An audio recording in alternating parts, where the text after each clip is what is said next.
Welcome to Search for Signs. My name is Gary Willing. If this information interests you, please press the like and subscribe button and press the bell for notifications. My daughter is going to be 15, and I've noticed that over the last year or so, kids her age wear hoodies all the time. And they wear hoodies when it's like 90 plus degrees outside. I mean, it's insane. And they don't sweat.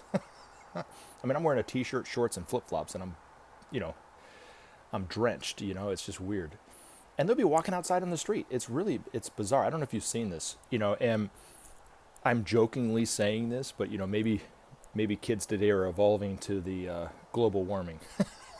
I don't know. I can't get it. The thing about it is, I know in Atlanta, over the last few months, we've had like 90 straight days of 85 or 90 degree weather. I mean, it's insane how hot it's been. And I mean, it gets hot here in the summertime anyway, but we're already into the 1st of October, and it feels like August 1st instead of October 1st. It is really crazy. And it seems to keep getting hotter longer, and then there's not as much of a fall or a spring. It just goes right from winter to summer, and then summer to winter. I mean, it's insane. Now, what I was going to say, too, about this is, of course, the environment is the priority of Maitreya and the Masters. I mean, it has to be addressed and solved. We have to do something about it. Now, if you were to talk to an environmentalist today, they would, of course, say that global warming is the major problem. That's going to be the thing that causes us to go down the tubes, right?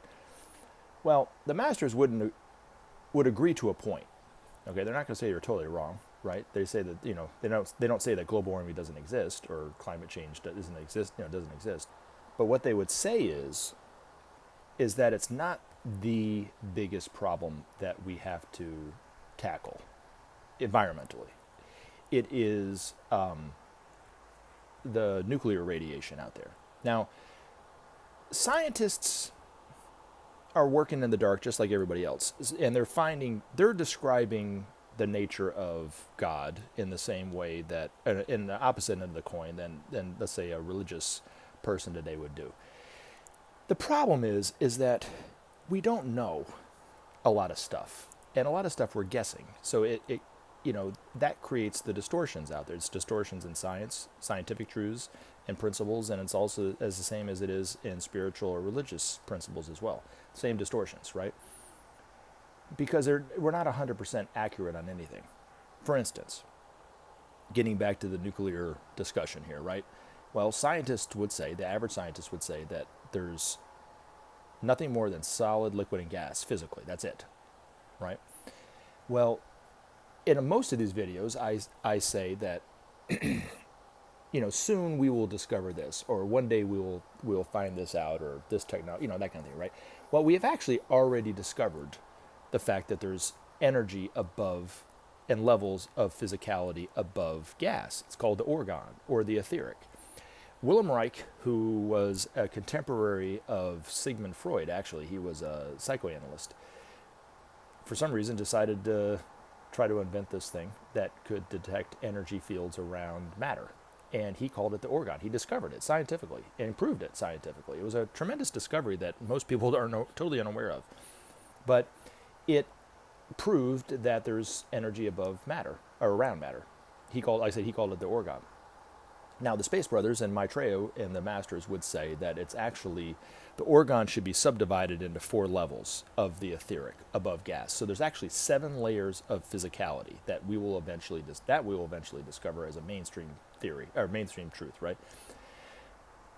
And looking at it nuclearly, right? Well, most people would say, oh, of course, nuclear power is safe. Oh, that's cheap, safe, clean, it's everything. Well, it isn't. It's cheap, but it isn't clean.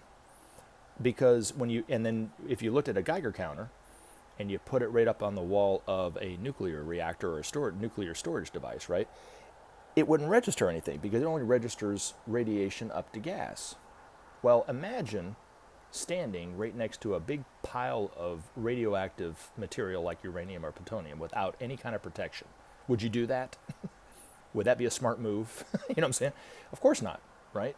You'd want to have some kind of protection. Well, unfortunately for us, the lead walls of concrete do not stop the nuclear radiation on the etheric levels. So it's literally like you're standing right next to a pile of radiation without any protection whatsoever.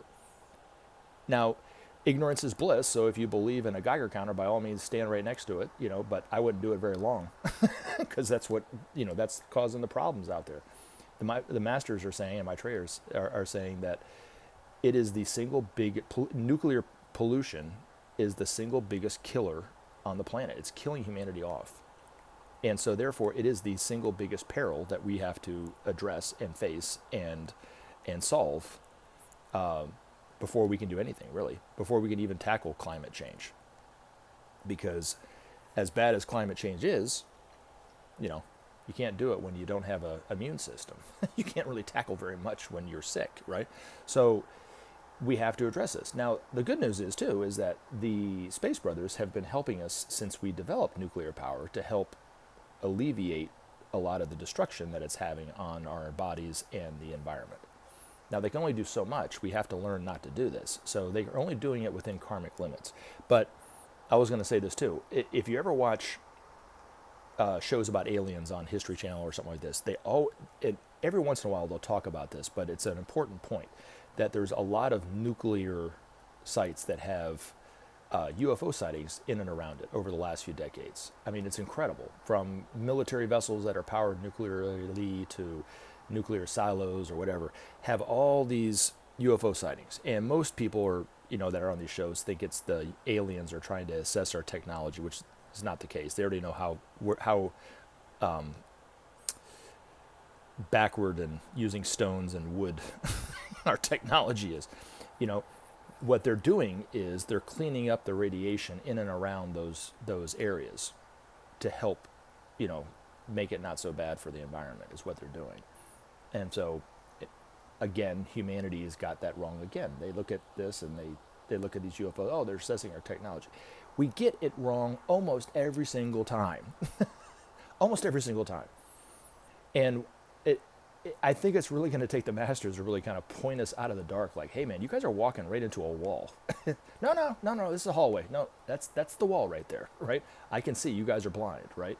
And they're going to turn us away from these corners that are getting us stuck and looking at it and getting us walking in the right direction, I guess, because they can see what the real problem is. And like I said, environmentally, the real problem is nuclear power. It's not global warming. Like I said, global warming is bad, but it's not as bad as that.